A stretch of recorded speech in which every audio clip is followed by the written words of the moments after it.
Ave Maria, gratia plena, Dominus tecum.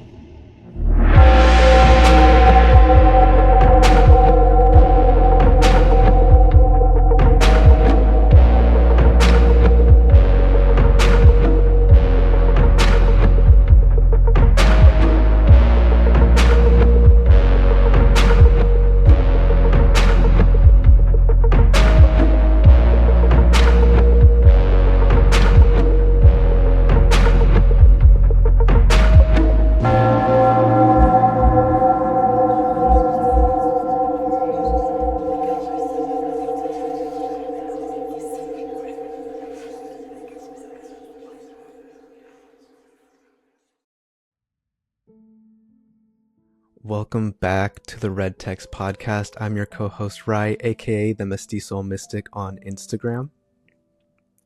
And my name is Voga Illumisante de Ville, and oh my god, it's been so fucking long since we've sat and recorded an episode. So long. It's been, I think our last published episode was in February, and we are now in June. So, I think it was, because Benta, I think, was that last one, and I think it was in February. Yeah, because we recorded in like the end of January, I think. So yeah, so it's been a really long time. It's been almost damn near half a year. I know, it's been a long time.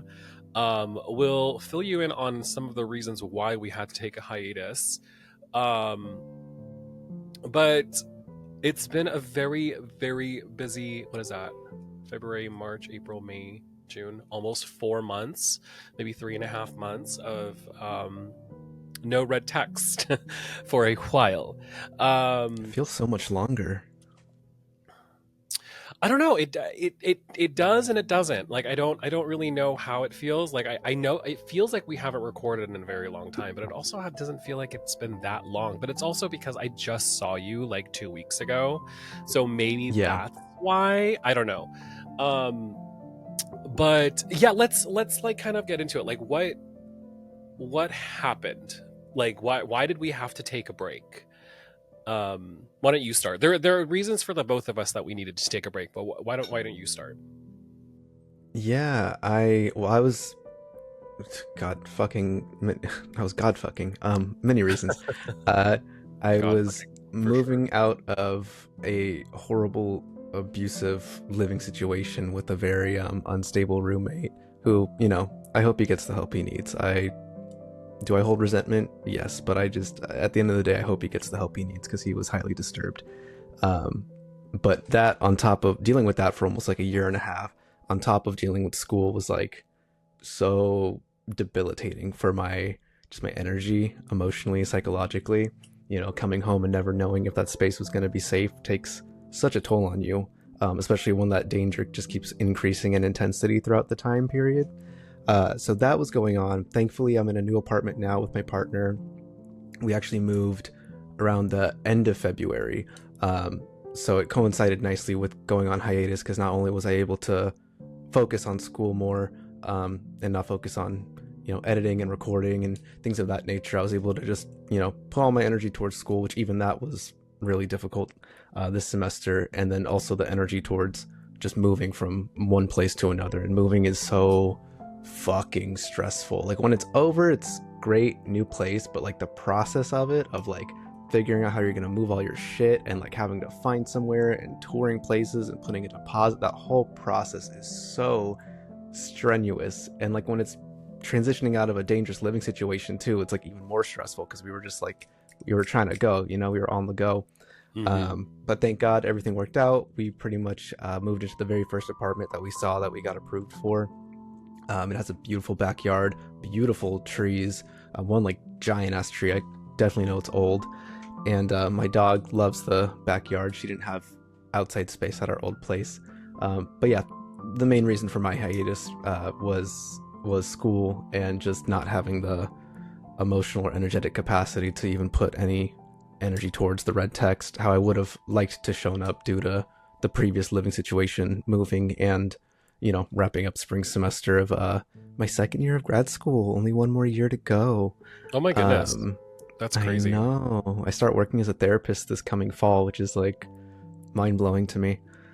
Um, but uh, but yeah, those were my main reasons as to why I just needed a break. Because you know, Vogue and I do this show out of passion, and we love it. I love it so much. I love spending time with Voga here and just sharing our thoughts, and especially when we have guests on here too. But I know I wouldn't have been able to show up how I would have liked and fully as myself, given the circumstances I was going through.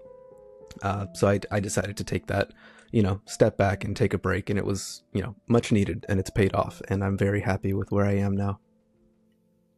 Yeah, that's good. It's like we've taken breaks before in the podcast, and the reason why is because we just can't handle it. Initially I didn't want to take a break. I did it because Ry wanted to take a break, but the break was really needed, and I didn't know I needed the break until it happened. Because when we took the break was really when we were like kicking it into high gear for a lot of the Blasphemeet stuff. Because Blasphemeet was 2 weeks ago. The May rotation of Blasphemeet was 2 weeks ago, or 2.5 weeks ago, something like that. And I got after we announced that we were going to be taking a brief break. Well, it was a lot less brief than we were anticipating, but after we said that we were going to take a break, I got really busy. I got really slammed with a lot of work. You know, outside. Excuse me. Bless me. Thank you. Bless you. Thank you. Yeah, we just, God, it was like 0 to 60 so quick. Right after we made the announcement, like we did like a promo shoot for the drag show that we host, which, oh my God, it gained so much traffic for the event. And this was the most successful Blasphemeet we've ever had. So it was a break that we really to produce Blasphemeet, because now I'm like an actual official producer of the show. I had to produce Blasphemeet. I had to co-produce the red text. I had to co-own, a small business that also is associated with Blasphemeet. We had to show prep. We had to, make products. I had to make 20 hand-bound books in like 2.5 weeks. I just want to say though, all your work, Voga, like show all the work everyone put in showed very much, but especially like I was aware of what you were working on, and in terms of the products you made, your guys' booth, the event as a whole, you emceeing for the like everything was anyone who couldn't be there, I wish y'all could have been there, because it was just amazing. And it was such a contrast, because I only ever went to the very first Blasphemeet, so this was the second time I got to go to one, and it was such a night and day difference, but it was so fucking good.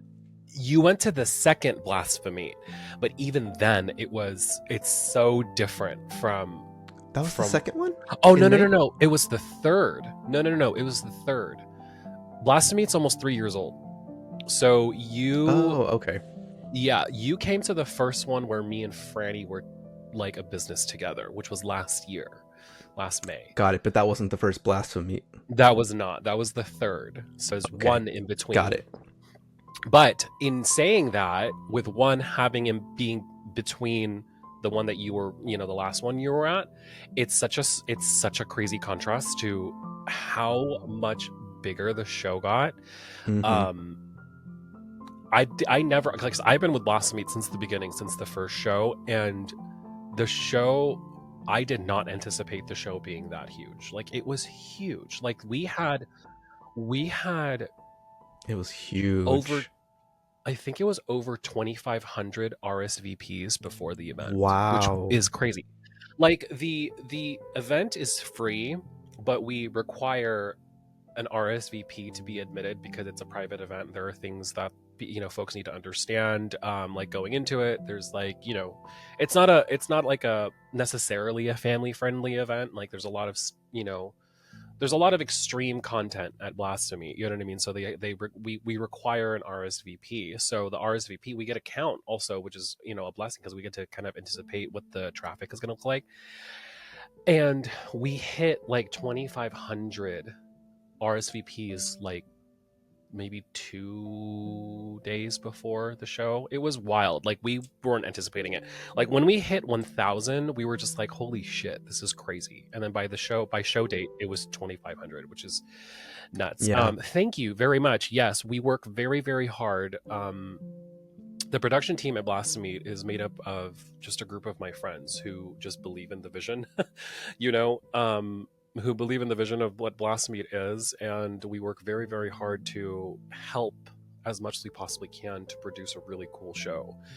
And the market is incredible. The vendors are absolutely incredible. The performers are amazing. And yeah, we work really, really hard. It's not, I mean, we don't work just hard on, you know, the show itself, but like all of us who are in, we call ourselves the inner sanctum. All of us in the inner sanctum, we have our own businesses too that, you know, we vend at Blasphemeet. Every single one of us, we're all small businesses, we're all vendors. So we also had to manage that. We had to manage our own small businesses. So and yeah, and I couldn't have done it without Franny. Like, Franny was like a huge support system for me throughout this entire thing, because like when I couldn't be there for the booth, like she was carrying everything. Like we made everything that we had at the booth this time was 100% handmade, which was something that we never had before. Like everything in the booth we made ourselves. And such good quality. I was going at a camera earlier while you were talking because I was lighting the candles I got from you guys, and I've been burning them quite often, and they still have only gone down maybe like 2 inches. That's because they're a soy blend, baby. It's not 100%. I love it. It's not 100% paraffin, so it's a soy blend of paraffin. It's like 60% soy. Yeah, so they're good quality candles, and I know that folks who have been burning them say that they burn really beautifully, and they have a really beautiful scent throw. The Santa Muerte candle, the scent on that, I mean, Divine Mother's great. It smells like roses. I love it. But the Santa Muerte scent specifically, when I started smelling that, because I didn't realize it was gonna have fragrance, I was taken aback in the greatest way. It's nag champa and jasmine. Okay, I would not have guessed that, but it smells beautiful. Thank you. And then our second most popular like scent wise, like our most popular spell candle scent wise, is the Abre Camino, because it's lemongrass. People really love it. And it's a very, very, you know, it's a very potent smell. You know, it has a very strong citrusy smell. Yeah, very citrusy. Yeah, very you know, but still really soft. But it has a really awesome throw. Like, you can really smell it when you burn it. And they're also, of course, they're anointed, they're consecrated. Like, they're actual spell candles. They're actual devotional candles. You know what I mean? They're done with a lot of love and magic. But that's mostly Franny. Franny is our candle maker, and she really learned how to make candles in a really small amount of time. Like, I think we learned to make those candles in like a month. And trial and error, she was able to figure out the formula for the candles in like about a month, which is incredible. We've been prepping for the show for about 3 months. And it's like, you know, like you kind of see where like we kind of, you know, where our hands kind of are involved. Like, Franny is really good with like the apothecary side of the business, right? So she does she does the herbs, she does the oils, she does the candles. And I'm like really involved in like the crafty part of it. So like I did the jewelry, I did the books, because that's just what I'm good at, you know. And then I also designed a lot of the booth itself. You know, I figured out how to get the drapes on the walls and how to get the drapes on the ceiling, and we have a fucking chandelier in it. You know what I mean? Like, there's like I figured out all of that stuff. So you have a wonderful eye when it comes to aesthetics. Not even just the eye, just the ability to even design it. I highly, I don't want to say envy it, because I don't want to envy anything Evil Eye, but I admire how well you are with how great your ability with design and aesthetics are. Thank you. That's actually what I wanted to do. I wanted to go into when I went to school originally, before I went, like when I was like doing my prereqs or whatever, I was in theater. Like I was going to major in theater because I wanted to do set design and direct. And now I'm doing that, which is incredible. Like I'm directing and I'm doing, I'm basically in essence doing set design. It's always what I wanted to do. It's always what I've been good at. Like I have an eye for stuff. Like when people come up to me and says like, how do I look? I'm just like the second, like even before I can see it in my brain. And I tell Franny all the time, it's like, just trust me, I can see it in my brain. I can't explain it out. I can't tell you how it's going to look. I can just show you, because like I just see, because everything that happened in that booth was exactly how I saw it in my brain. It's just the way I operate. I have no idea. And I'm a Gemini. Like that's not something that we're good at, but we're really, really good at hyperfixation and hyper productivity. You know what I mean? So like that's the reason. That's the ADHD. Well, it's both. It's both things. Like we're also really shifty. Like we shift around all the time. Like we can't like. I'm always thinking like we would always like go to like markets where people were vending, and like Franny would be having a really great time shopping, looking at and like talking to vendors or whatever. And I'm looking at people's boots. I'm just like, how can I, this is literally a thought that happened in my head. I don't feel that bad about it, but like there would be like vendors with like drapes up in their booth. I was like, how do I do it so it doesn't look like this? I mean, that's valid. That's using like something you see as a base for like how you want to then make your own, product or design. It was like they were able to figure it out. Like they were able to pull it off, but I didn't like the way it looked. So I was just like, how do I make it look better? So that's just that's what my brain does. And then I'll literally pull, and I know she's sick of it, I will literally pull her out of the booth. I was like, all right, so this is what I'm thinking we're going to do about the drapes. And then like I figured out on the spot, and she goes, okay, whatever, like do whatever you want.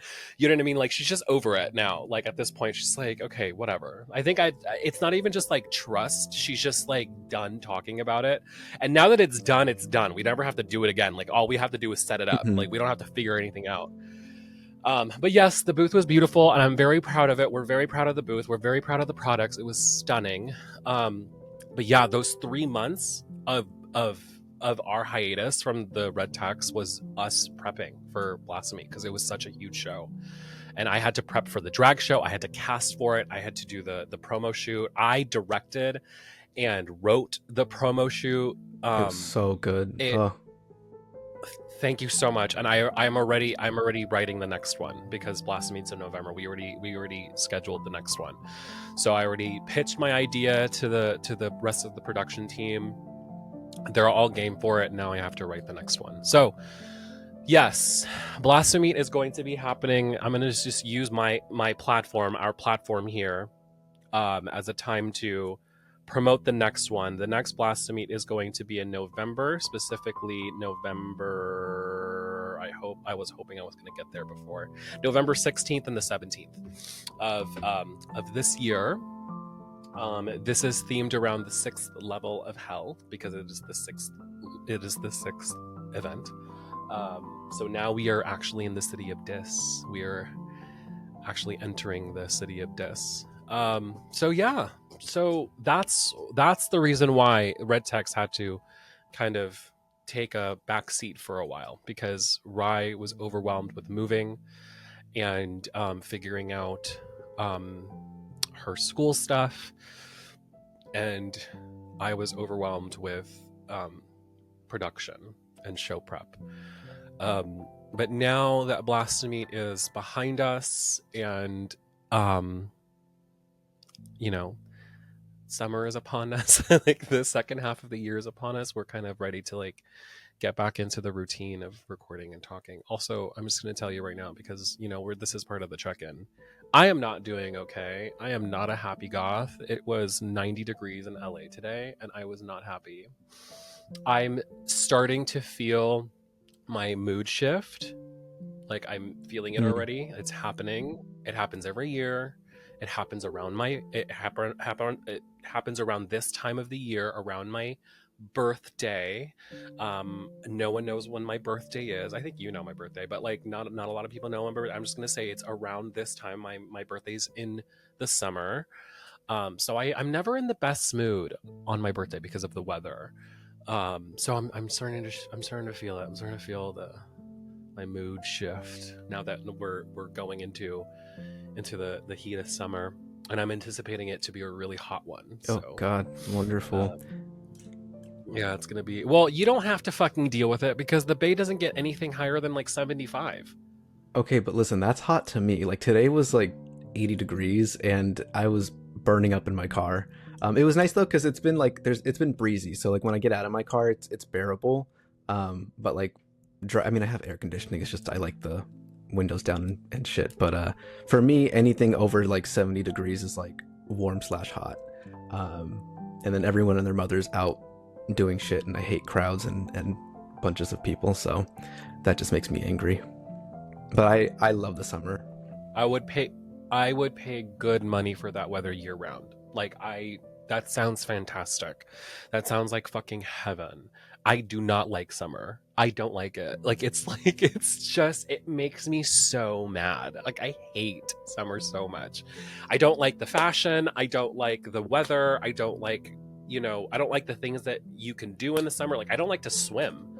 Like I don't enjoy swimming. I can swim. Like I know how to swim. I just don't enjoy it. Like I don't love swimming. I like going to the beach. The beach is wonderful, but I don't enjoy the beach the same way other people do. I don't go swimming in the ocean. I don't enjoy it.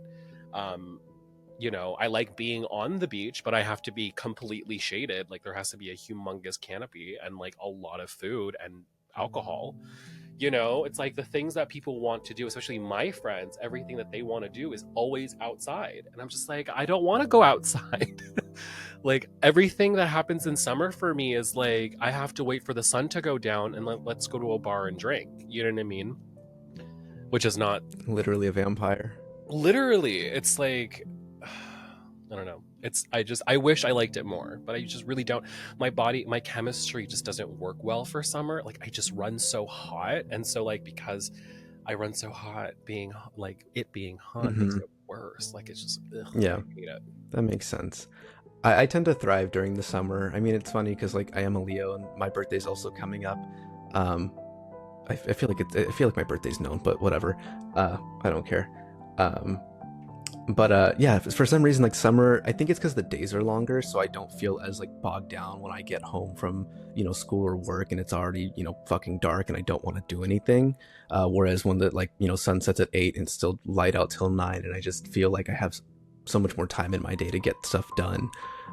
So summer for me is when I usually peak, and I also live super close to the beach because I live in San Francisco, and I love the water. I mean, our ocean's cold as shit, but like once you get past the initial shock of it, it feels wonderful. But your guys' water that you have out there is so nice. It's not though. It's just as freezing cold. It's not, and it's. Not to me. When I last visit, not when I just saw you, but I came to visit once, and the water was like tepid and perfect. Oh, well, that's nice. I think it's very cold. Well, because the frame of reference I have is like the water in the Philippines, because the water in the Philippines is so warm and it's so beautiful. If there's a place that I like to go swimming is in the Philippines. That is such a beautiful place to go swimming, in the oceans in the Philippines. And I can only imagine. The oceans in the Philippines it's so clear. I think maybe that's the reason why I'm jaded, because LA is garbage, and the Philippines is motherland. You know what I mean? So I'm just biased, I guess. Yeah. That's a great segue though to what were you gonna say? I was about to say that's a great segue.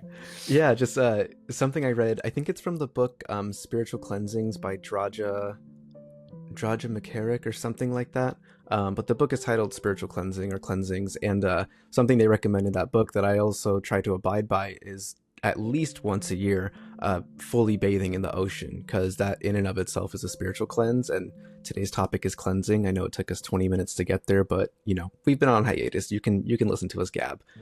If you're usually our check-ins are about 20 minutes long anyway, so just get over it, grow up. If you're new here, this is the style, so get used to it. Get used to it.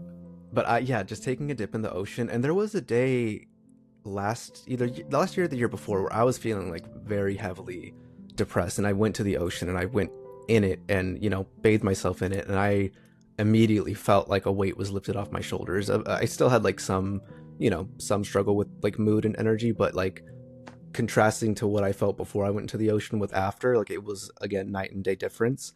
And it's such a simple spiritual cleanse. Like, even if you don't know how to swim, you could get into a very shallow part of the ocean and, you know, bring the water up with your hands and just bathe yourself that way. But if you can do a full body, including the head, like under the ocean, just for even a second, it's amazing. And you don't even really need the intention to cleanse too. It helps. It definitely puts that energy into the action. But because the ocean is just so energetically powerful in and of itself, just hopping in it will cleanse you right up. But yeah, Tay's talking about cleansing. Where do you want to start? It's a very broad topic, but I feel like there's so much to it.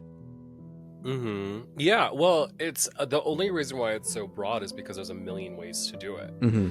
Anything too complex, if it's just routine, there's definitely things that I will do if I think there's something on me, or if I feel like I need to really kind of banish something. But I think cleansing and banishing are two different things. But also at the same time, when I banish, I have to cleanse. You know what I mean? It both they work together sometimes. But if we're talking about cleansing, it kind of implies like a routine, something that you would do on a regular basis. So for me, okay, so let's talk about what a spiritual cleanse actually is. Like, what does that mean? Because it's spiritual hygiene. That's basically all it really is. It's making sure that your spirit is just as, you know, cleansed and clean and clear as I hope your teeth are. You know what I mean? It's just as important. So you brush your teeth every day to make sure that you don't get cavities, you don't lose your fucking teeth, you don't get gingivitis, and you don't have bad breath.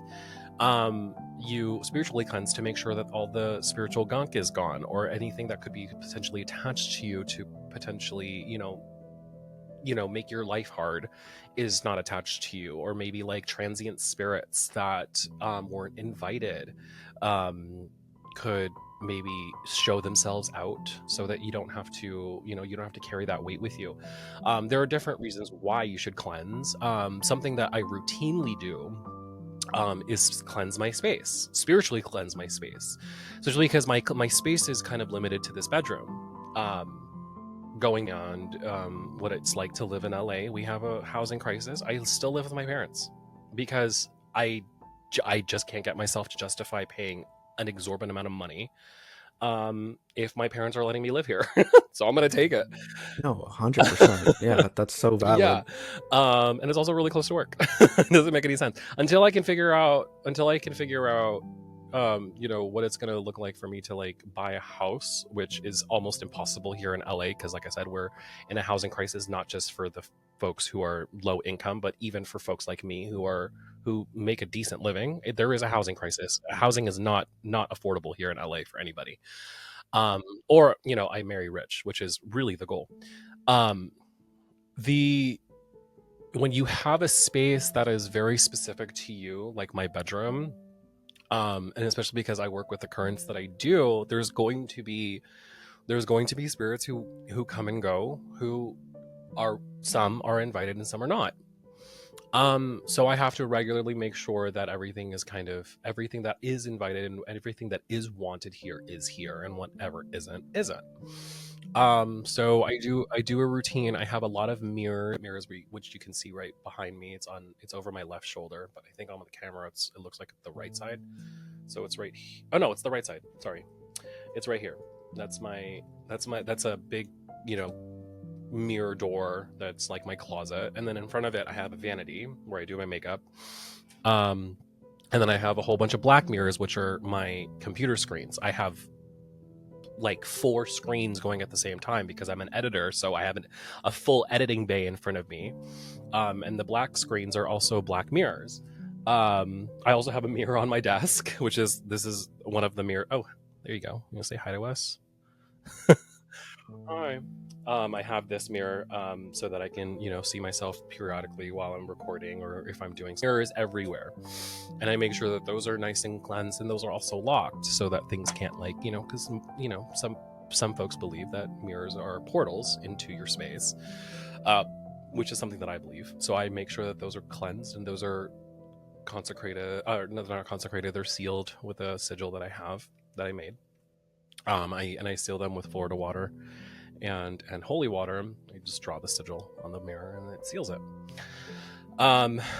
But also before you seal it, I kind of have to like get rid of all the gunk. So actually right now this topic was a good timing thing for us, because we literally thought of the topic this afternoon. Right now I'm in the process of actually moving a lot of the things that I can't have. Okay, I'm a very organized person, but sometimes I'm messy. I know where everything is, but sometimes I'm messy. And I figured out the reason why I'm messy is because I have a lot of stuff, and a lot of stuff, all of that, a lot of stuff is in one room. And that's the reason why I can't keep it like tidy. So I had to get myself a storage unit. I had to bite the bullet and get myself a storage unit. I have a storage unit now. It's a small one. It's like 9x4. It's like the size of a walk-in closet. And that's literally what's going to be. It's going to be a walk-in closet. So I have a whole bunch of like my off-season stuff, like my coats, my furs, my leathers are going to be going into that storage unit with like clothing racks. I'm still in the process of doing it. And there's a whole pile of stuff literally sitting right next to me that also needs to be purged and kind of sorted through. So regularly going through, and also like my space is in a constant state of flux. Like I can't keep everything the same, because I always have to, like, I'm always changing things around and making sure everything is nice and grounded. Things are always getting lifted, things are always getting moved to make sure that everything is, in good order. And also my life is always in a constant state of flux. So I realized I have too much stuff, and it's difficult for me to stay organized or stay tidy. I can stay organized, but it's difficult for me to stay tidy. So I'm moving things around and I'm consolidating everything into a space where I don't need to access it all the time, and I'm keeping all the essentials with me. That's not something that everyone has access to. I'm just saying that's just an example I just thought of. I am currently in the process of a physical cleansing as well, like decluttering, getting all the things out of the way. And I'm rebuilding an altar, because we can talk about this later in the season, because there's going to be a lot of shifts in my practice within the next couple of months. I'm going to be communing with new spirits, and I need to make space I need altar space, because these spirits specifically need a place for devotion. So I'm trying to really get myself to a place where I can have specific devotional spaces in my room. I got really, really good at like praying in the shower, praying in the car. I'm still really good at that, like making these places my altar. But I have to rebuild a small altar for my Marian devotion. I just need to. There is a part missing where I could just like sit and just like commune with her. And then my ancestors, like I took down my ancestor altar last year because I wanted to kind of commune out in nature with them, but it's not working. I need to bring them back in to my space. I wanted to I'm sorry, go ahead. I'm done. Go ahead. I just wanted to bring into like the importance of physical cleansing prior to spiritual cleansing. At least the workshops I've taken, the books I've read, they always emphasize physical cleanliness first before you can spiritually cleanse, because what I've been taught is that denser, I don't like classifying energies as negative, but like denser, maybe more chthonic energies, or energies that you don't really want in your space, or spirits you don't want in your space that are drawn to filth, that are drawn to dirt. You can clean your room, but if you have a corner in your living room that's absolute like disgustingness, the energies can clutter there, and then it's like you're then walking through mud and bringing that back into your space anyways. And so always physically cleanse before you begin to spiritually cleanse. I don't even want to say that's a recommendation. I just want to say that's like a rule when it comes to cleansing, really, because I don't like the phrase cleanliness is next to godliness, because that has a lot of undertones I don't like. But in the sense of energy and spirits, like, it's true. If you want your space to be more I hate the new age term, but like, quote unquote high vibrational or whatever, or like attract those more, I guess, again, positive air quotes energy, it needs to be clean first before you spiritually cleanse. Like instead of positive and negative, it's just wanted and unwanted. So things that you want and things that you don't want. Yeah.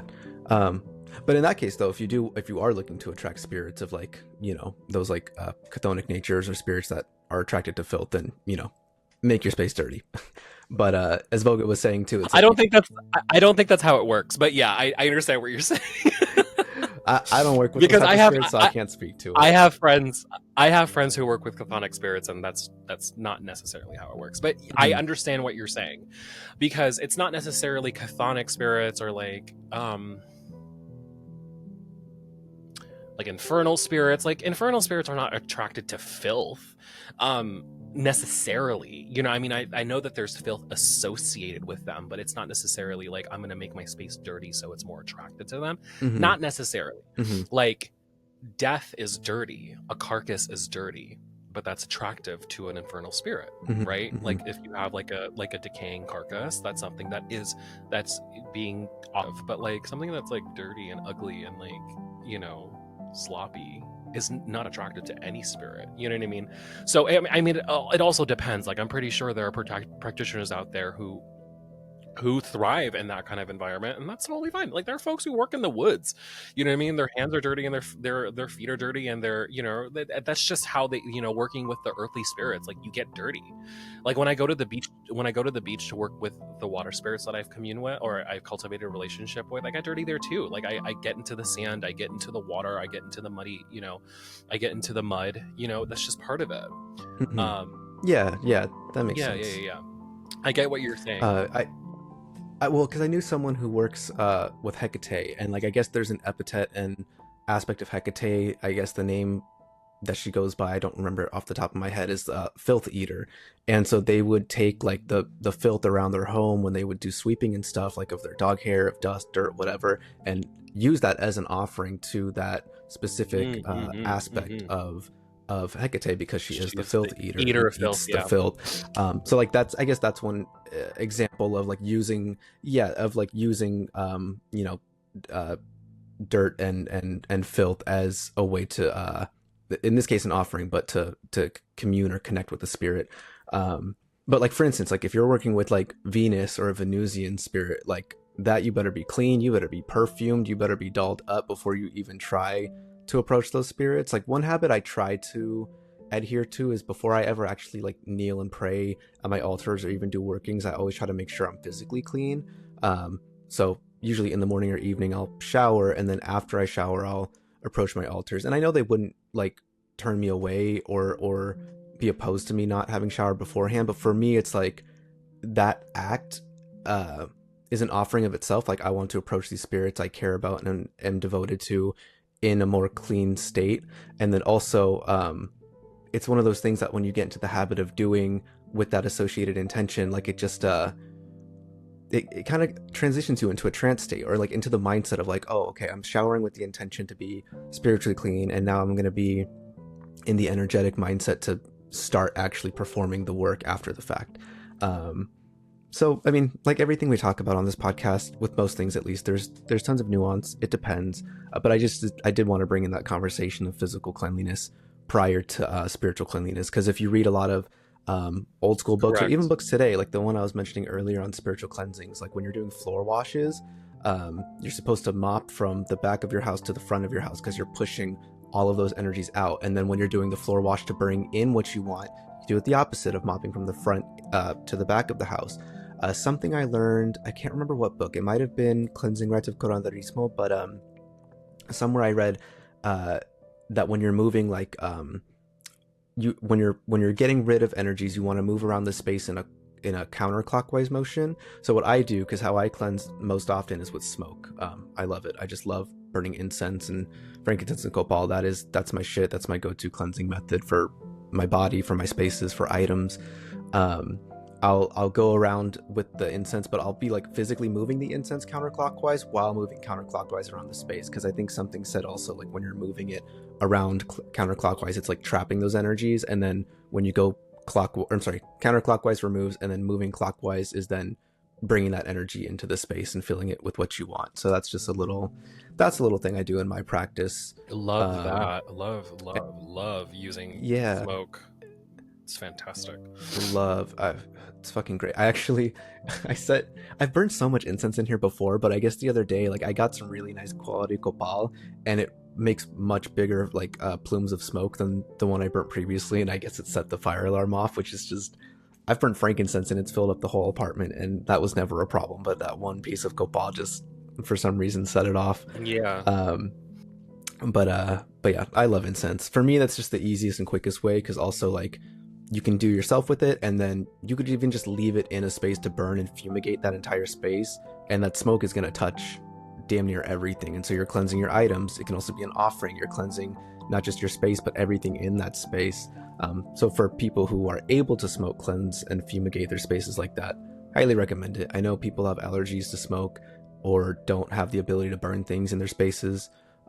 So, you know, scratch all of that. But for those who can and who enjoy smoke cleansing, that's my go-to. I love it.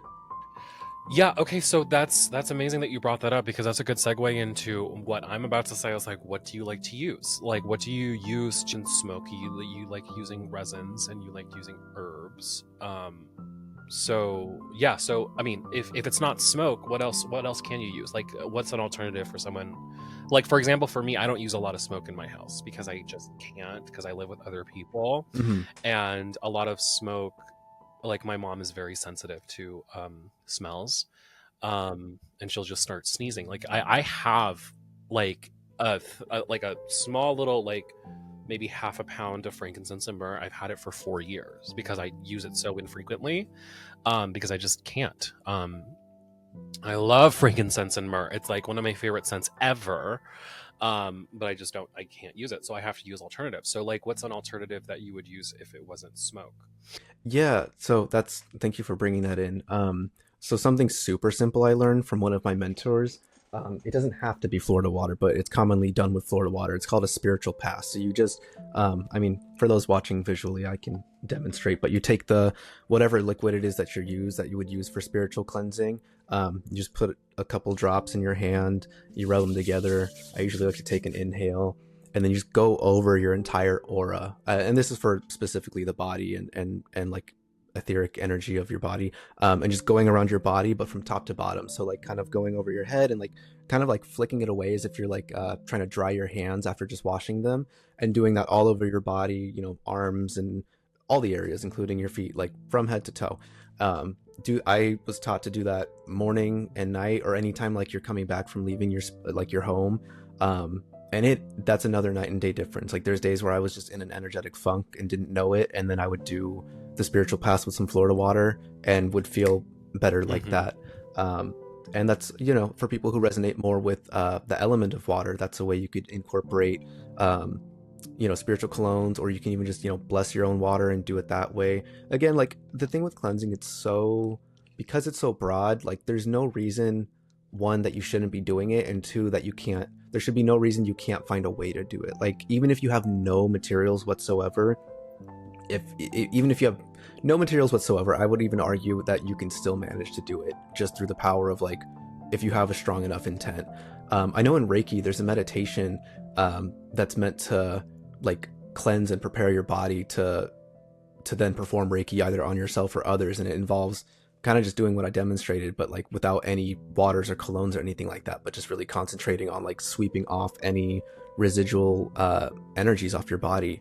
So I don't want to hear excuses from anyone that, like, oh, I don't have Florida water, I can't burn smoke. Like, there's something you can do. There's something you can do, even if it's just kneeling on the floor and, like, firmly pressing your hands upon the ground and, like, envisioning everything that you don't want leaving your body and going to the earth. Like, it can be as simple as that. So no excuses. But yeah, so if I'm not burning smoke, it's usually either anointing myself with oils, or doing the spiritual pass with Florida water or a different holy water or cologne. That's usually my go-to methods. I'm curious I would love to know your go-to methods, and then I also want to know your backup methods for, like, if you're in a pinch or don't have access to what you prefer to use. Oh my god, I have a million. Okay, so Like my go-to is always the easiest. And the easiest, like I'm always here to encourage people who are new to their practice, is to try to figure out, like, read all the books and see all of the techniques. Like, what everyone is doing is great. See if you can modify it to make it easier for you so that it fits your lifestyle. Something that fits in my lifestyle very, very well is taking a shower. So every single time I take a shower, I say a little prayer to myself to make sure that the shower is physically cleansing me, but also at the same time spiritually cleansing me. And that is so easy to do. All you have to do is let this water wash away anything that I do not want to carry with me anymore. That's all you have to say, and then take your shower. And it's so simple, and you can do it every single day if you want. It's really good maintenance. So that's always my go-to, right? Is whatever you can do right away, like just on hand, just do it. Routine. That's the best way to be the best magician that you possibly can be. It's just, what are you doing already, and make it magical. Hello. Can I add on to the shower one real quick for people who use Christian prayers? One go-to prayer that's usually used with hyssop, but I forgot what specific psalm it is. I'm gonna Google it real quick. But it's the prayer that's like, cleanse me with hyssop and I shall be like whiter than snow, or whatever. I just want to be able to reference the actual psalm. Actually, my psalter is right next to me, so maybe if you tell me which one it is, I can pull it up. Psalm 51, specifically verse 7, purge me with hyssop and I shall be clean, wash me and I shall be whiter than snow. Yeah, so I just wanted to add on to what Voga was saying about using showers as a spiritual cleansing method for people who do incorporate Christian or Catholic elements. Psalm 51 verse 7 is the line, purge me with hyssop and I shall be clean, wash me and I shall be whiter than snow. I love it because it's short enough that it almost feels like a mantra that you can repeatedly say while you're showering or doing a spiritual pass or whatever you're doing to cleanse yourself. But that's one that I've used in the shower to pray for cleansing, just because it's such a, it's one of those, the Psalms have been prayed for ages, so it has that already energy and power packed into it. But because it's, for me, very much like a mantra, like, again, it's helping me get in that state and mindset of like, I'm intentionally taking this shower to rid myself, to purge myself of shit that no longer belongs in or on me that I don't want. So I just wanted to add that for our Christian and Catholic practitioners out there. Totally, absolutely, that's really, really cool. That's a great idea. Something before you get into the shower, whatever it is, it's fine. Like, the psalm is very powerful, and if you feel comfortable using the psalm, use the psalm. But if you don't want to use the psalm and you want something even simpler than that, just say something before you turn the water on and get into it. Make your showers intentional, spiritually. I mean, this is spiritually intentional as well.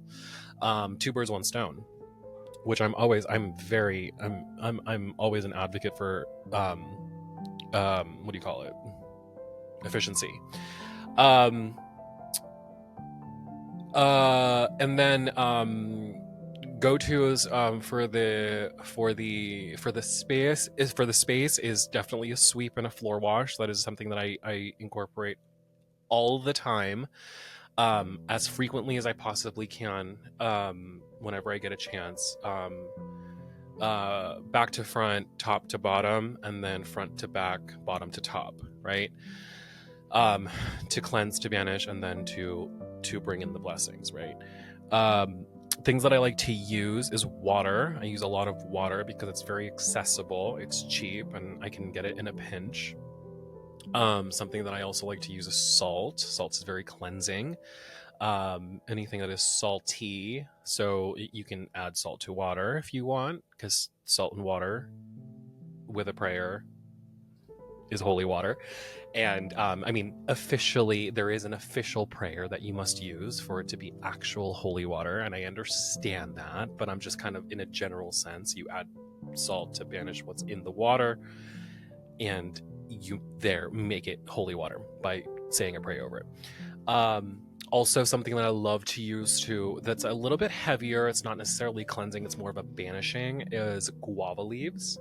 Guava leaves, I think I've mentioned this before. I love guava leaves because I have access to it. We have a guava tree in our garden. Oh, you are so blessed. Oh my yes. God, I would love one. Yeah, we are very, very, very lucky. It's a very big guava tree and it makes really nice big leaves. And when you burn it, it stinks. It stinks up something It fierce. smells like sage. I don't think it smells like sage. I don't, because I like the smell of sage. I don't like the smell of burnt Really? guava leaves. Oh, Yeah, no, it doesn't. Like, okay, so sage has like a musky scent to it. Like it kind of smells like a skunk, but not quite. Like it's almost there, but it's pleasant. You know what I mean? It has a very pleasant musk to it, which, you know, it's always great. Like I like musky scents, like, you know, like sage or like bergamot. I love. Um, but there's something about guava leaves burning that just it's not pleasant. I don't find it pleasant. It's not nice. And historically speaking, you know, burning dried guava leaves is used as a banishing herb. So well, because in the Philippines specifically. yeah, it's very potent in the yeah, it's very active in the Philippines burning guava leaves. It's very potent and I like to use guava leaves to banish, also to do like a spiritual sweep of myself without using oils or waters. I use the stalk of a rose. So like I'll get like if I use the flowers, I always use flowers to give offerings to Mary, obviously, right? But I cut the roses off so that they fit in a vase. I keep the stems that has the leaves on it, because the stems and the roses are good for banishment and also hex work, obviously.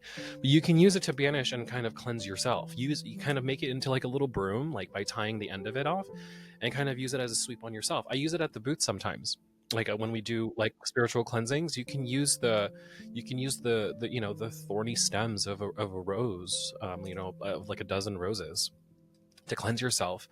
And then you know, kind of just do it like a really quick like back and forth under the feet, under the, you know, and just toss them away.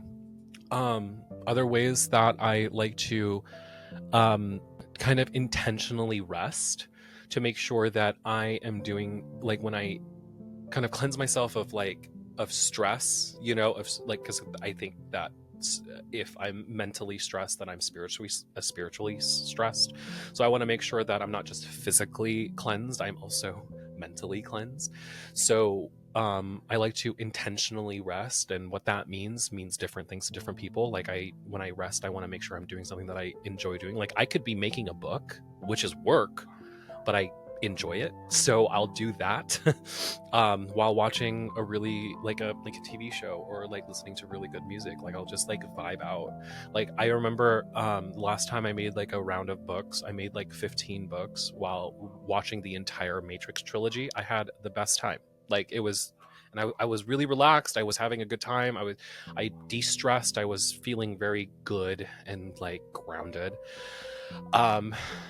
And yeah, and then frankincense and myrrh, if I'm able to burn anything, it's fantastic.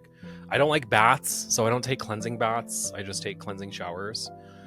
And then the most Those practical could be and the most modified too. Sorry to cut you off. I just wanted to say like that can be modified because I have a standing shower, so I don't have a bath. But the modification I was taught is just you kind of brew it like a tea in like a really big, you know, like type like Pyrex bowl, like a big bowl, and then you just pour it over yourself in the shower. So if you're ever reading about spiritual baths, but you're like, I don't have a bath, you don't actually it doesn't need a have to be bath. It's actually great if a you bath. can. Yeah. But again, like everything we're talking about, that can be modified. But sorry to cut you off. I just wanted to add that note. No, totally. That's totally fine. So yeah, I don't like taking a bath. I like taking showers.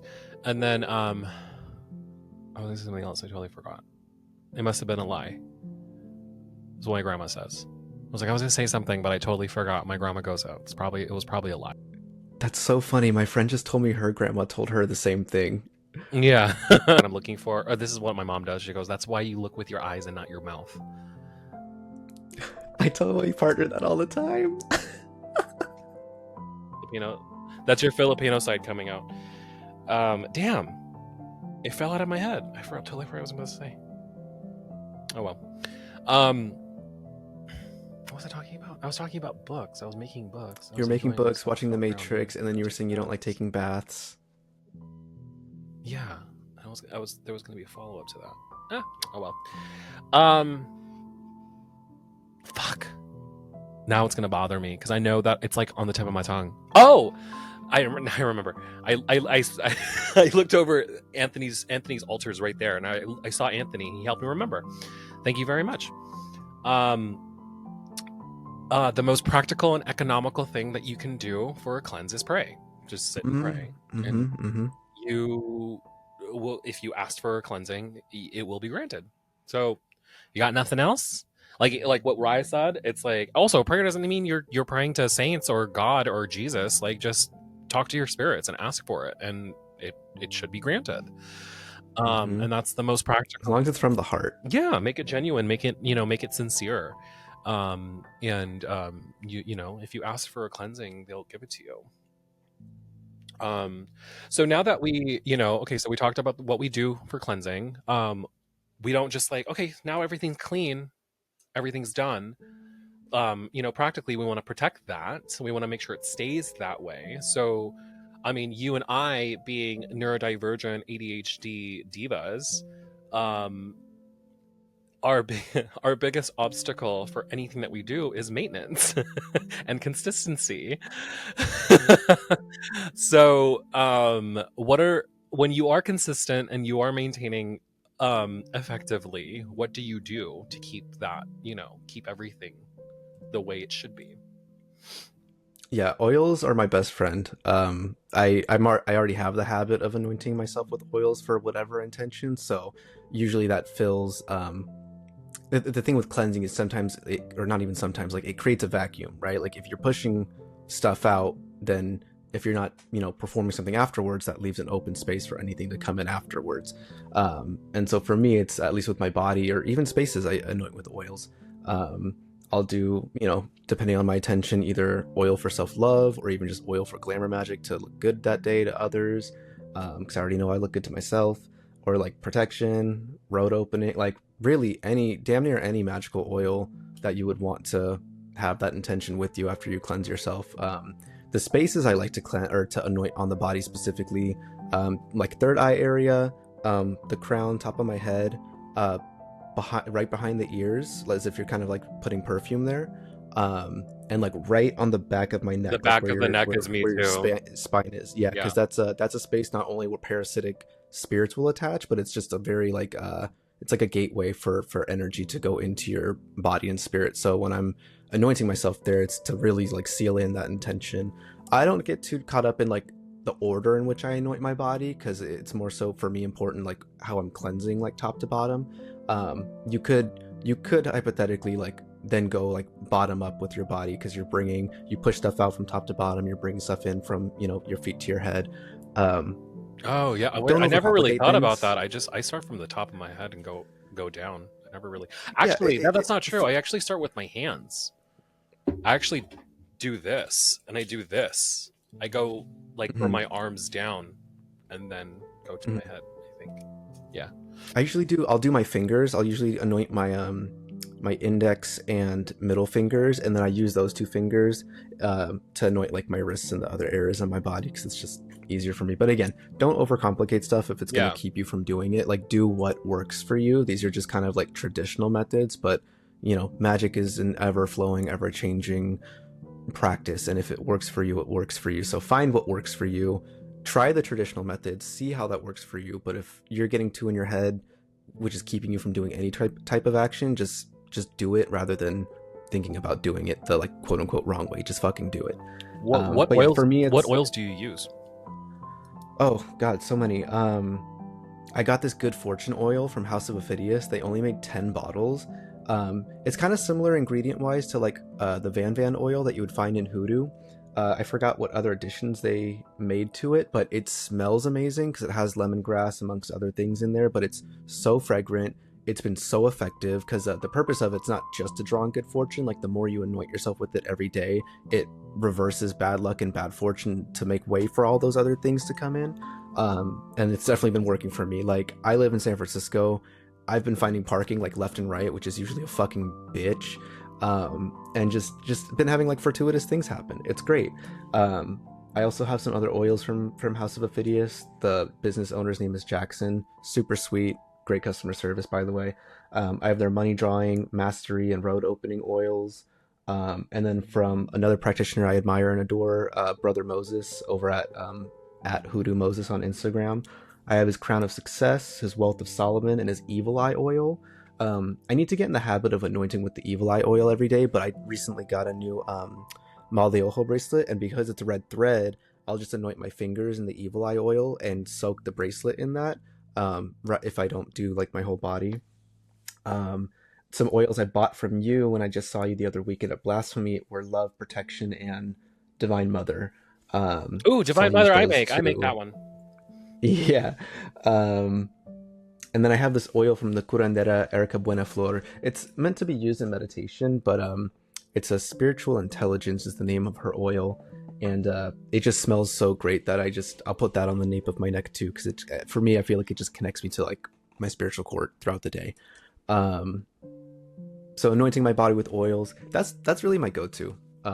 Oils are my best friend just because for me, it keeps me from overcomplicating shit. They're so accessible that it's so much more easy for me to anoint stuff than to worry about other methods, and so that's what works for me.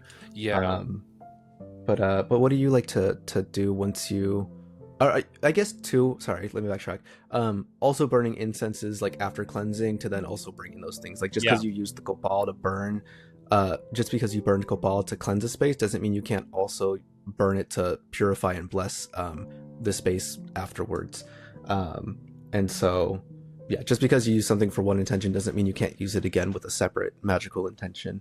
Oh Um, yeah, totally. but I mean, personally, I will cleanse with copal and then I'll bless with palo santo because that's just how I've always done it.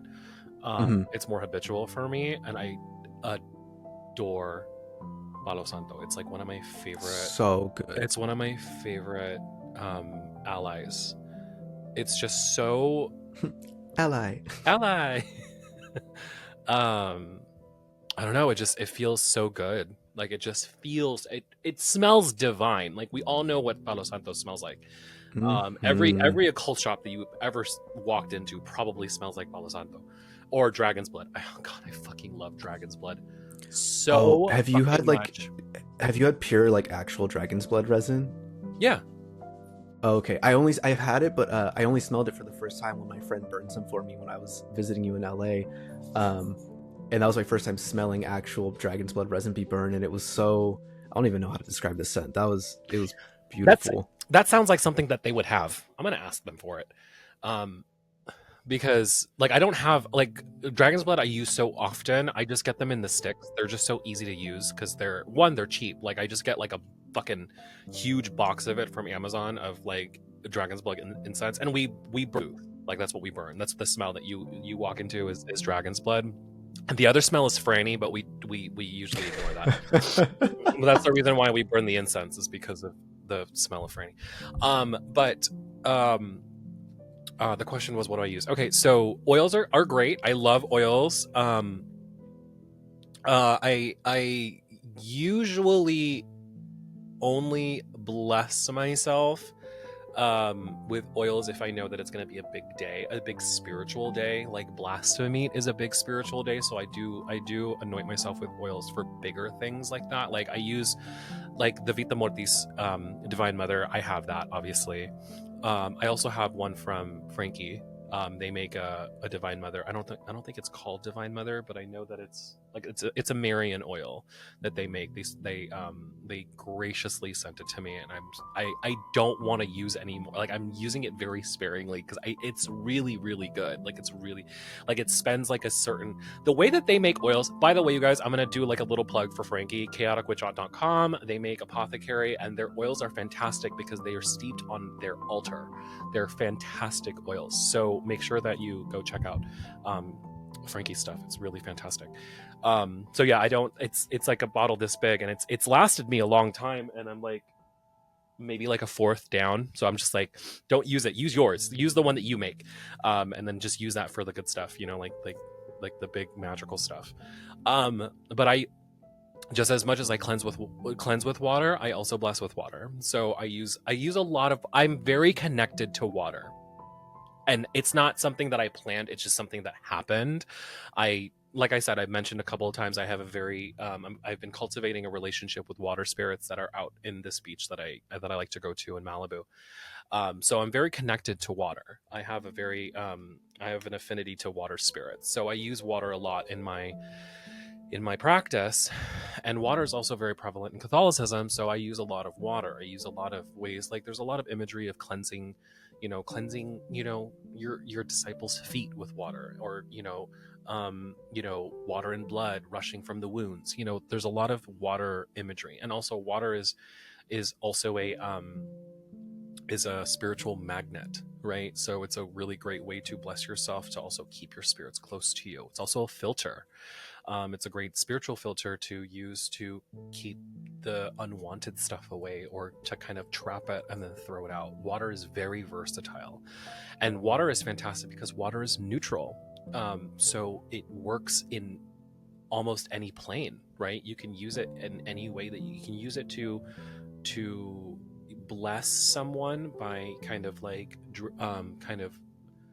anointing someone with like blessed water, or you can take that same person, make them into a poppet, and put them in a jar with dirty water, like muddy water, or like water that's been mixed in ash, because water is neutral. Water can be very is life-giving, but it's also extremely destructive. So I use a lot of water in my practice, and it's also a really great way to simplify your practice. Like, I mean, if you guys go back maybe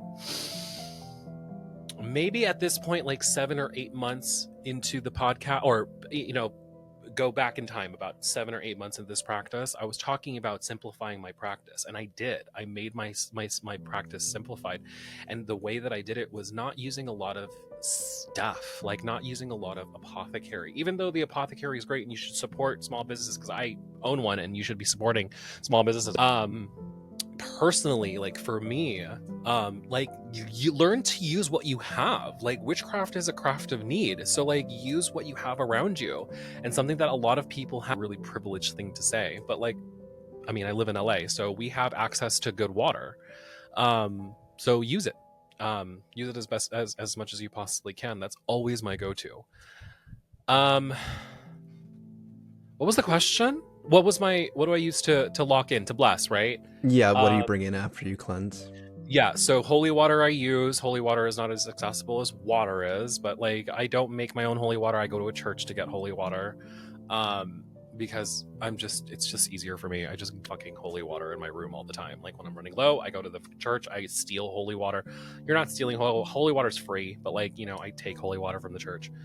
And then like I said, salt is very so when I cleanse a space, I always put salt on the windowsills to make sure I keep everything away. Use it as a shield, and I put it like on the my mirror it's like on a track, so I put a little bit of witch's salt in the track, and then also I always put a little bit of witch's salt in the when I'm sweeping. Like I put it on the floor and I sweep the witch's salt away. So it's the same thing, like what you said. It's like what you use to cleanse, you can also use to bless. So and on protect, like I use salt as a shield as well. Because spirits are salt is very what do you call it, adversive, is that a word? Like spirits don't like salt. Spirits don't like salt. Aversive. Yeah, aversive. That's the word, I think. Okay, I think that's the word. Yeah, I think that's the word. Anyways, so yeah, that's I keep it really, really simple, and you can be as like you can be as like complicated as you want. I'm not a ceremonial magician. I'm not a ritualistic practitioner. I'm a folk practitioner. So like I keep things really, really simple. I got a million things to do, and I want to make sure that the thing that I can control, which is my practice, is as simple as possible. You know what I mean? Oils are fantastic, and oils, something that I also, a word of caution when it comes to using oils, you guys, especially if you're putting on your skin, make sure it's something that it's topical. Do not use essential oils on your skin, please. Like if you find like a really pretty smelling lemongrass essential oil, please do not use that on your skin. It's meant to be diffused. So like you can't go to Target and get essential oil and start using that on your skin. Don't do that, Do please. not get don't get essential oils from Target. Don't get any essential oils from Target. But I'm just saying, it's like, don't do that unless you know that the oil is meant for the skin. Like our oils in moderation is good for the skin because our oil base is olive and grapeseed. So you can use that on your skin, no problem. That's totally safe. But like if you're using an essential oil, don't put it on your skin. But like you can go to oh, unless you dilute it. Yeah, and you can dilute it. That's totally fine. I mean, you can go to you go to a Botanica and there is an oil for everything. Like you'll see it's a rainbow of oils, and they come in like these really great like square bottles. Like they're tiny, teeny tiny square bottles, and they're fantastic because they fit so perfectly in your like drawers. They're awesome. Like they're a great way to file your, it's very nice and organized the way that those bottles are shaped. So you can find oils everywhere for, you know, blessing and intentions. And you know, anointing oils are not just for blessing, it's also for spell work. You can use them for anything. You can use a prosperity oil to bless your money, but also you can use a prosperity oil to manifest money. You know what I mean? You know, magic is fluid, so you have to make sure that you're using it appropriately. So yeah, that's kind of like, oh my god, I'm like burning up in here. It's so the only reason why I had to turn off my air conditioning because I didn't want the background noise. I didn't want it to catch on the background noise. But I'm looking at the thermostat right now on my air conditioning. It's 90 degrees in here. Oh my god, I would be pissed. Well, the only reason why is because my lights are on. Like I have my lights on to film. So it's part of it. It's okay. I have a habit burger. Sitting right there, ready for me to eat after this. So don't worry about it. I'll be fine. But yeah, I don't think I have too much else to add on to like methods for filling in the void after cleansing. I guess one more accessible cleansing method that's also a evidence-based therapy method is like somatic shaking. So like literally just shaking your body is shown to help, you know, release pent-up energy, and it might be activating if you're in an anxious moment already, but for some it still may be very grounding. But yeah, again, if you have no tools, even just shaking your body. And here's my cat, god damn it. But yeah, so I'm ready to move on to resources if you feel ready. Yeah, I love this. I love that it just like all these synergy. I love how sometimes it just like surprises you, because I literally just started reading Protection and Reversal Magic by Jason Miller, and I don't know why it took me so long to get my hands on this book. I borrowed it from Franny, but like I've been for the better part of like 2 years I've been trying to get my hands on Jason Miller's book because he's an incredible practitioner and blah blah blah blah. He's a great teacher. I know, I get it. Amazing. Yeah. Actually, a friend of mine, my friend Sal, was recently taking their Saint Cyprian class, and he said it's incredible. It's so good. And he goes, if you can get the money for the next one, do it. It's so worth it. And Saint Cyprian was one of the saints that I wanted to start working with. If you take it, I want to know everything. Yeah, I'll keep you updated, because Saint Cyprian is one of the spirits that I've really wanted to start working with. But yeah, I haven't finished reading it yet. I just started reading it yesterday, so I'm only about like halfway through. So I know, I mean, have you read it? Have you read Jason Miller's book? Oh yeah. I've read it a long time ago, but he actually came out with a second edition. I think it was this year or late last year, where he just has like new endnotes at the end of each chapter, like either revising stuff he previously said in the first edition or just adding on extra stuff. So just, if anyone wants to get that book, it's called Protection and Reversal Magic, but there's 2 editions, and I would recommend, both are great, but get the second one just so you have the extra revisions in there. Yeah. So far what I'm reading is really good, so that's, I love it.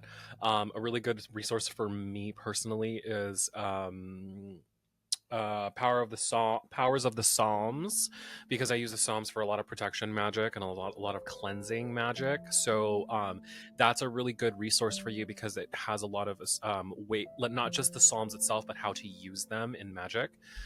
Is that the Anariva? Yeah. Is that the Okay. Yeah, that's my go-to. Like that's my Psalter I go to all the time. Like I have 3, including my Bible. So that's the one I go to, because it's just a really easy resource to use.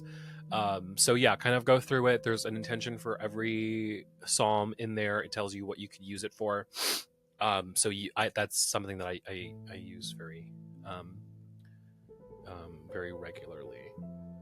So yeah, those two are my recommendations. Those are great. Those are on my I've read both of those and used those commonly too, so I highly recommend those. I mentioned earlier in the podcast spiritual cleansing. I'm gonna butcher his name, but I can spell it out for y'all. The book is Spiritual Cleansing, no S, just cleansing, and it's by I just had it on my computer somewhere. The first name of the author is Draga, that's Draga. Oh, and the last name is Mikhaharik. But if you just look up Spiritual Cleansing book by Draga, it'll come up. Great, fantastic book, draws on a lot of different traditions, very all-encompassing.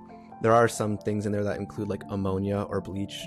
Be very hesitant with using those for cleansing because they are not only energetically strong and will strip everything away, both good and bad, but also can be very toxic if used improperly. So just heads up on that. For those interested in more Latin American cleansings, I cannot ever recommend Erica Buenaflor highly enough. All of her works are fantastic, but her very first book, Cleansing Rites of Curanderismo, I refer back to it constantly. There are things I've learned from that book that I still use to this day in my practice. And if you're more of a visual learner, she has all of her Limpia series on her website.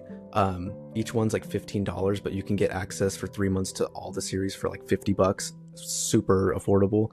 And her website's realizeyourbliss.com, and highly recommend her.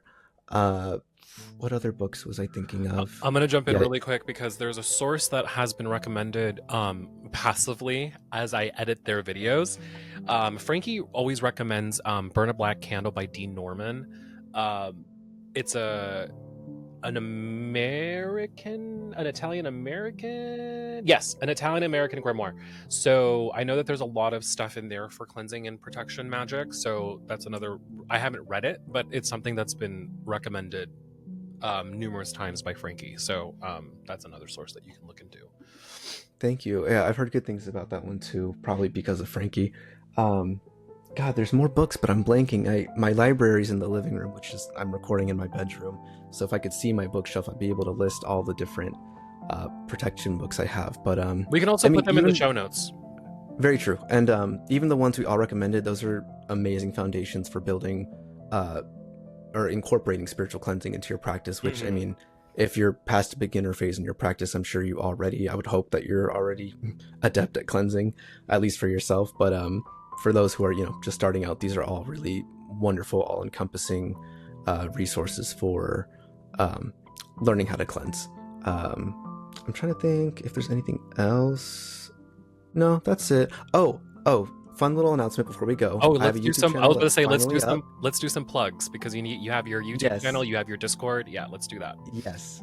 I'm on the fence about whether or not to reestablish a Patreon, just because I know how bad we were, fully holding ourselves accountable with maintaining what we promised on the Red Text Patreon. But I'm potentially thinking just like a $5 Patreon, which just gives you access to the Discord server. I was just going to make it free to the public, but we pay money to be able to make the podcast on the platform that we use called Riverside, and it's not cheap, but it's not expensive. So every dollar that goes towards compensating what we pay just for the tools to help produce this podcast would be phenomenal. But yes, my YouTube channel and my is the same handle as my IG, just at the Mestizo Mystic. As of this recording, as we're speaking, I have nothing published quite yet, but I should have at least 1 to 2 videos published by the end of June, at early July.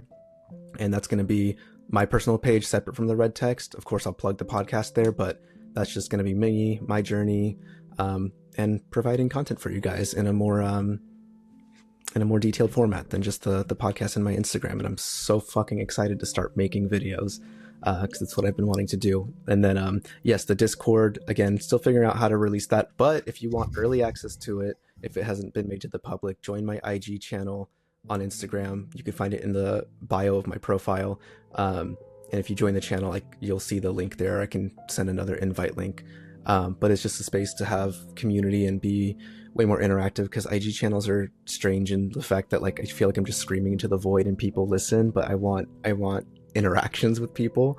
And And so I have the Discord up and running too. And shout out to Flo, the trans folk witch, for putting it together, because Discord has always been so intimidating to me with how much there is to it. So to finally have it up and running, and already there's like 20 something members on there, it warms my heart. So look forward to seeing you there. Am I forgetting anything? I have my TikTok. I'm hoping to make more TikTok short form content, but we'll cross that bridge when we get to it. Do you have anything you want to plug, Voga? Yes, I do. A lot of new things that I definitely want to plug. I also have a broadcast channel on Instagram. Please follow it. It's House of DeVille.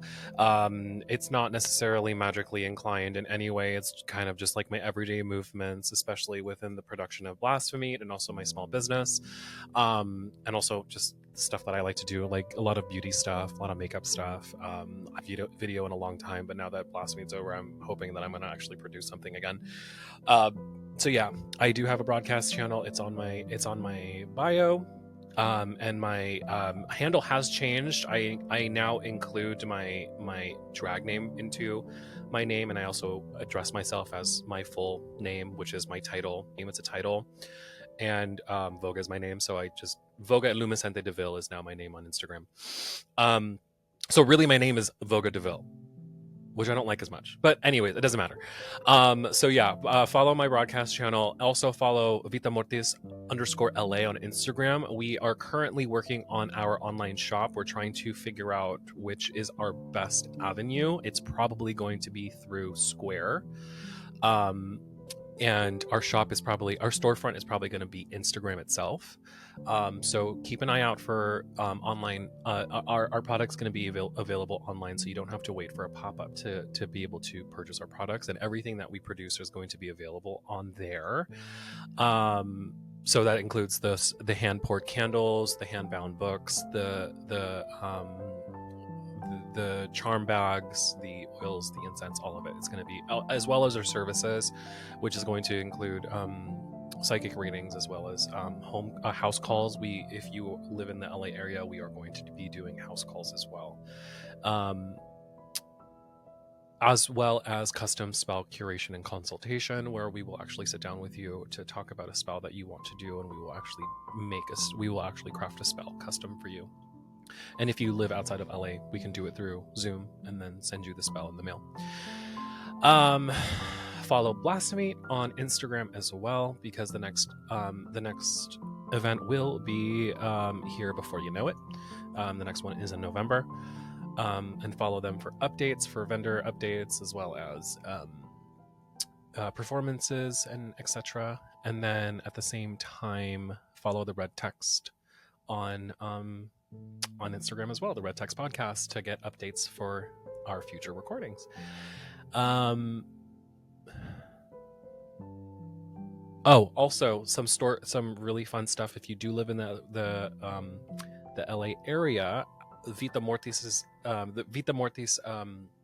products are now available at the Crooked Path. We have a consignment with the Crooked Path, so we have some candles and some books available at the Crooked Path, which is in Burbank. And pretty soon we're going to be having our products available at Memento Mori, which is in Hollywood. So we are now in a brick and mortar, which is very, very exciting. So yeah, if you're in LA, go visit Memento Mori, go visit Crooked Path to also purchase our products if need be. But yeah, I think that's it. Oh, one part of fun news as well. One last thing is, so long as we can actually figure it out, Spotify has a feature where we should be able to have our video portion of the podcast also be able to play on Spotify. So if you've ever listened to music and like the artist has like a little kind of like looping reel in the background that you can tap on and watch, it's going to be like that, except the entire visual part of the episode, so that way you won't have to go separately to YouTube. So we're still in the process of figuring that out, but once we have that finalized, you'll be able to watch the podcast through Spotify while listening to it. So little surprise once we can actually get that finalized. Yeah. So yeah. And I think that's it. Welcome back, Red Text audience. Thank you so much for sticking with us. We're back to record again. We have no intentions of leaving as of right now. We just needed to take a little break. So thanks for hanging in there. I know there were people who were asking when the hell we were coming back, and we're back now. and we intend to go through the end of the year. So for the next 6 months, we should be producing stuff. Yeah, and with that said, my name is Voga, and on Instagram, I am Voga Illumiscente de Ville. And my name is Ry, aka the Mestizo Mystic, on Instagram, YouTube, and TikTok, and Threads, which I've been using a lot. And with that said, we will see you at our next Unholy Communion. Bye.